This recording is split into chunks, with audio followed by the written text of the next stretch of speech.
Delilah.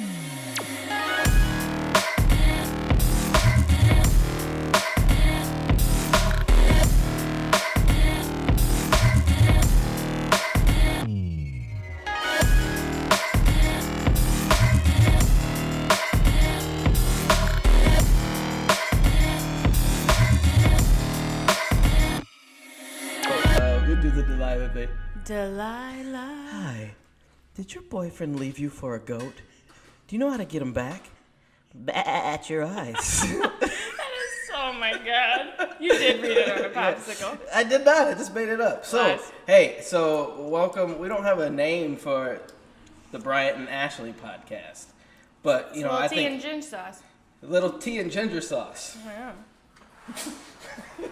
Not impressed. I think that'll work. Hey, so we're just going to have a conversation. I mean, I think we're two moderately funny people. And people, like our office, we have quite a bit of fun. We talk, face it, a lot of it has to do with poop. We do. A lot. I mean, anyone that knows me knows that that's my favorite subject. So we have kids, right? Yeah. You got one kid, and how old is he? He's gonna be 3 at the end of the month of October. What's his name? Lennox. And I have 3 kids, and I have Logan, Levi, and Ellery, twin boys that are 5, and Ellery, who is 2, going on 36. And we both have dogs, so that's a lot of poop. There's a lot of poop that occurs. You know, when I went on vacation last, I thought I cannot wait just to take care of my own poop.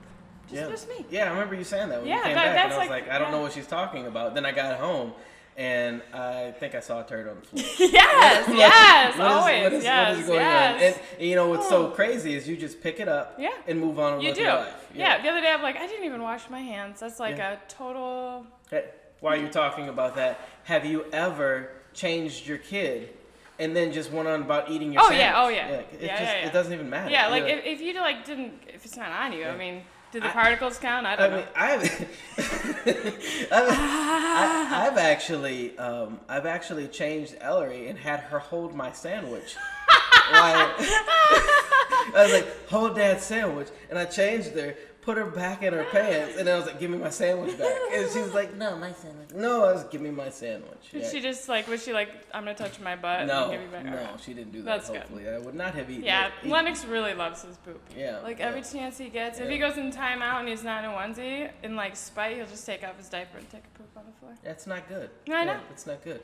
All right, so anyways, we're going to talk about one of the topics that you wanted to talk about is just funny things that have happened since you have been a realtor. Oh, you too. I'm gonna counter. I got a few that have been in that are in my arsenal. Yeah, he's ready. He's ready. You go first. I can see it. I see the light. Yeah. So there's been a few. There's tons as I think back, but the one that I can really think of, we had just gotten Supras, and this was like probably 4 or 5, maybe 6 years ago. And I was the way that the house was set up is you walk upstairs to like a little patio and, like a deck. And then, you have the slats on the deck and it's winter. I'm trying to paint a good picture here for you, right? It's winter. It's very scenic. Yeah. And I pushed the button up on the Supra. You have to push the button up from the bottom. Yeah. And I pulled the key out. And as I went for the key, I dropped the key. No. And the key, I'm looking at the key and it's going... And it goes right down into the slats, like right through. Were your clients behind you? My clients were with me. Oh my God. Yeah, my clients were with me. And there was another one. I have tons of them, so let me know. I'm ready. So I was just starting to. I think Darren DeFever had just gotten his real estate license, and we were out, and it was I had an old Samsung in my. Sorry, you should use that though. Yeah, you should. I don't know why he has. Yeah. And he's gonna listen to this and he's gonna be like, oh my gosh, I remember that day. It was a snowstorm, and a client wanted to see a condo over in Bailey's Grove, and my phone was not holding a charge, and I got to the house and I got ready to charge up use the Supra, and the phone went dead. So we're sitting out there trying to plug in my phone. Charge, the client pulls up. Darren's like, how are we going to get into the house? And I'm looking at him. I don't know. And I'm like his mentor. I should know these things. And I had no idea. We were just sitting on the front in my truck. waiting for the phone to charge. The client is behind me. We never did end up getting in the house. It was just. That's how I'm always scared of that. Like, what if my phone just crashes and you can't get in? That's like the thing. Like, I put out a spare one when we sold our house. We're human. I know. We're human. Like, realtors, I mean, we may have these superhero powers of getting you into a house, but we're human. I know. Well, and electronics are electronics. Yeah. And one more, and then I'm done, then you go. Okay, I'm like nervous to tell mine because I feel like they're pretty recent. Sorry, guys. They're gonna see it and be like, "Oh my god!" You know, so this is a me and Darren again. Me and him, we were road dogs for a long time, as he was getting started. Road dogs. But hashtag road dogs. We we were going down the road, and I had my old my blue Trailblazer, and we were over in like Cheshire Village, like 4 Mile and. Yeah. Or Plainfield, you know, like over there. I think it was like... By the old Sweetlands. Is Sweetlands still there? I don't know. It's over there by the ice cream shop. We were right by the ice cream shop. Right? So Plainfield. Mm-hmm. Oh, you know, and my truck stopped. That old truck that you talk about all the time? My blue Trailblazer. It stopped on me. And Darren's like looking at me. And I look at Darren. And Darren looks at me. And I was like, are you going to push her or mine? We're in traffic. I think he had only been a realtor for like a week. So then we get out of the truck and then you know, so I'm like, Darren, I don't think my truck messed up. I think I might have ran out of gas. I don't know, but I think my gauges are messed up. Because my truck, so we ended up walking. We're both suited up. We're walking down the street. Oh my God. And we grab a gas can, you know, and we're walking back and we're just talking, we're having conversation. But it was just like Was it gas? It was gas. I filled up the gas, and then obviously I got the gas gauge fixed. I think, yeah. But that would make me so paranoid. I was very paranoid. Now, from that do you point ever on. even let the gas light turn on? No, I tried half a tank. I'm at the same. gas station filling it up. Half a tank is empty. Yeah, especially if you got like your clients riding with you. You know that would be terrible. All right. So sorry, I didn't mean to hog it up, but your turn. Recently, I have some clients who are awesome, free spirits, and we went to look at a house in North Muskegon, and it was before market, so the listing realtor met us there. And when we all got out of the car, she was like, okay, the seller is super adamant that everyone take off their shoes. But when I looked over, nobody was wearing shoes. It was a very awkward but hilarious situation. So what did the agent say? She was like, you can brush your feet off on the doormat. So I called her later and I'm like, I'm sorry if that was really weird. She's like, no, it was funny. It was just like one of those situations you put your foot in your mouth, literally. Yeah. No. I gotta see what you did there. So I got one more and then we'll go on to the next question. This one's like spooky. So I was showing this house in Kalamazoo, and this was probably 13 years ago. And I set up the appointment with the listing agent. He's like, the house is vacant. And he gave me the code to get in. So I pull up to the house. I'm walking around the house. I'm on the phone with the client, and then the client pulls in the driveway that is going to look at the house, right? So before the client gets there, I'm on the phone, and I'm pacing, and I'm pacing in front of the yard, and I happen to look up, and in the blinds, I see a little girl. Clearly see a little girl. I'm not stupid. I know what a little girl looks like, right? I know what a little girl looks like. Do you? And that's yeah, do I? You know, so I'm like, okay. I look back at my phone and it says the house is vacant. I look in the window because it's got one of those glass wooden doors, and I look in the window and there's nothing in the house. So I'm like, this house is clearly vacant. So I know I saw a little girl in the window. So my clients pull in, and I'm not going in this house with all my clients. I don't care. I'll admit when I'm scared. So, so I open the door, and it's like, like, hello? Is it me you're looking for? I'm like, hello, nothing. So I'm just like, I'm literally waiting because I know I saw a little girl in the window. So we go in the house. Went through the whole house. Never saw that little girl. I was scared every bit of the way that this little girl was going to be like, hey, I'm in the closet. Or, I'm in the basement. And we went in the basement. Oh, I got another good one. Just waiting for the little girl to come out and be like, yeah, I'm sorry, I was in the attic. Never saw a little girl. And as I'm telling the story, the hair on the back of my neck stands up. Yeah. Because I know when you see something, I clearly saw a little girl. So. What did your clients say? Were they like, we don't have that song? No, I never told them. I get that question all the time. Is this house haunted? I'm like, I don't know. I'm just walking up to the same as you. Yeah. Let me look at the seller's disclosure. Yeah, let's say haunted by 5 people. Yeah. I also get like, did somebody die in there? I'm like, I don't know. It's an old house, maybe. Yeah, I mean, sure somebody did. It's been around since like 1850. Someone died. They thought they died in their sleep, though. Yeah, I would. Yeah. So, yeah, that's that. All right. Next question. Yeah. Your turn. What question? This one isn't as funny, but what made you want to become a realtor? A long time ago. He's old, so. Long time ago. Oh, sorry. So my sophomore year of college at Western, I was faced with, do I want to rent an apartment? So it's my sophomore going into junior year. Do I want to continue to rent this apartment, or do I want to buy a house? So I started searching, and I found this house in Kalamazoo, and I said, I think I want to buy it.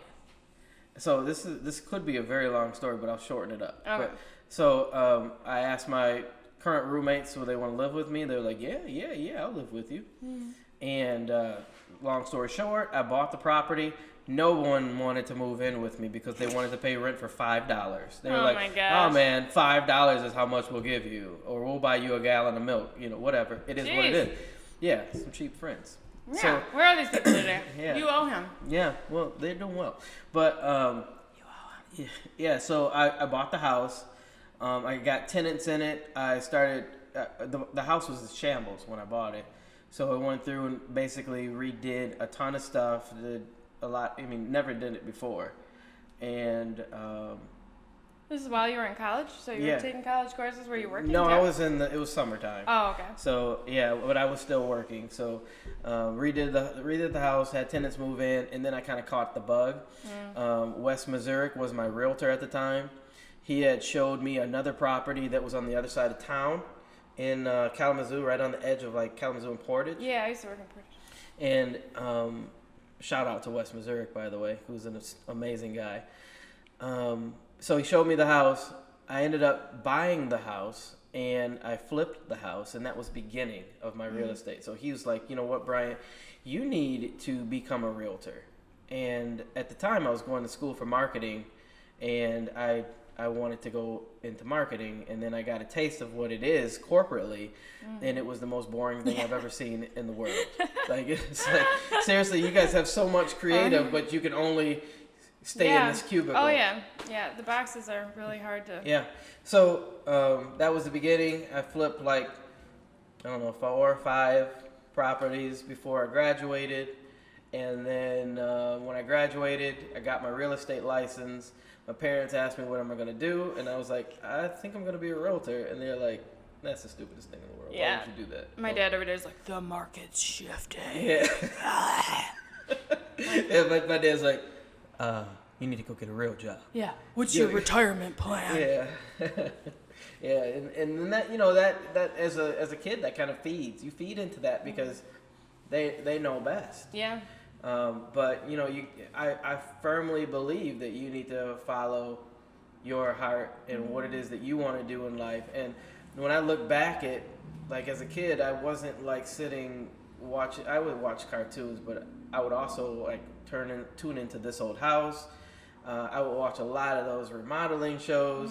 As a kid, 5, 6 years old, you're sitting watching, and I still do. And it's still a massive passion for me. I love everything real estate. So I'll pass that question back to you. My eye's twitching today. Don't you hate that? Yeah, that means something good's gonna happen. Is it? I just thought it meant I was just dehydrated. Yeah, right? I don't know.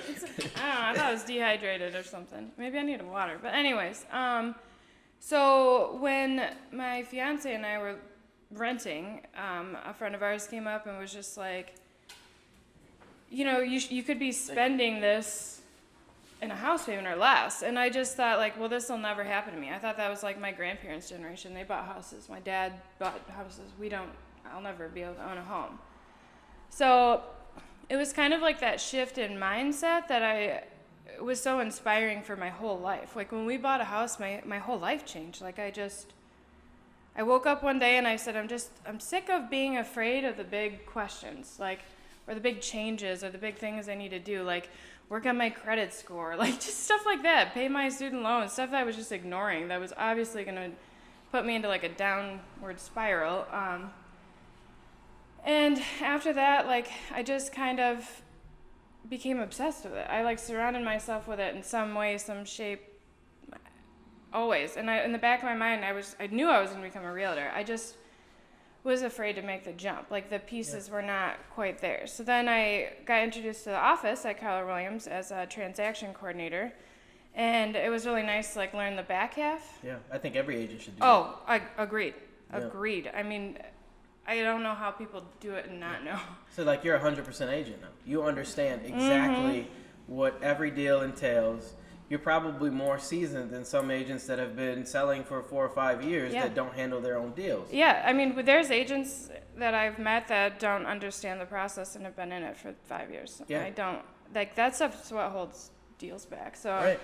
I feel really blessed to have had that. And I knew I wanted to make the jump.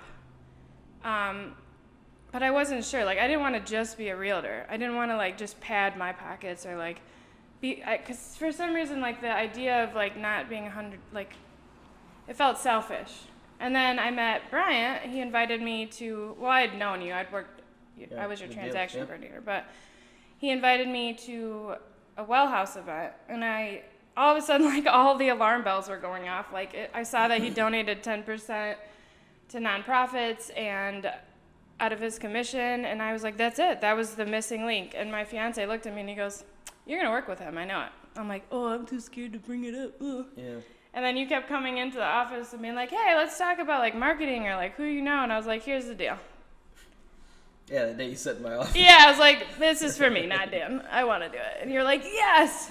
Yeah. So, and then it all just kind of like clicked. I don't know. And I took a while to make the jump, but I wanted to have the knowledge. I wanted to be. Yep. I didn't want to be sitting in a situation where I didn't have the answers to questions, or there's always new things in real estate that you learn every day, but I didn't want to be the reason to hold anyone back. Right. Yeah, well, I mean, I feel like I went to college for real estate, for that transaction. I mean, I think everything that happens in your life happens for a reason. So, I mean, real conversation, that this may not be your end, right? This may be your setup for something else. But I'll take it in my life, I look at everything that I have done, like whether it's working for Verizon, I look at the tech side, I look at because Verizon had great customer training, where you're learning how to talk with customers. All of that was fantastic, and I pull back from that like daily when I'm working in this business. So I feel like it all ties together. Because I've had a lot of different careers too, and I honestly liked every single one of them. Yeah, I did. It just wasn't the fit that real estate is. Yeah. Well, thank you for Jeremy and Muse. Jeremy. Thank he likes to say Jeremy. Muse for hosting us at this beautiful location. Yeah, if you haven't been here, this place is awesome. Yeah, and the art and everything changes like daily. Wow. Yeah, so it's really, really a nice venue. And if you ever need a space, they also do rentable. They rent it for different functions. So that I wanted to give them a good plug. Ashley, thanks. We don't have a name for this yet, but maybe this is the Ashley and Bryant podcast. That's so boring. Yeah, we'll think of something. And we'll name it and rebrand it, and then we'll brand it again when Jeremy gets it. Jeremy gets it. Jeremy. All right. Have a great day. Goodbye. Bye.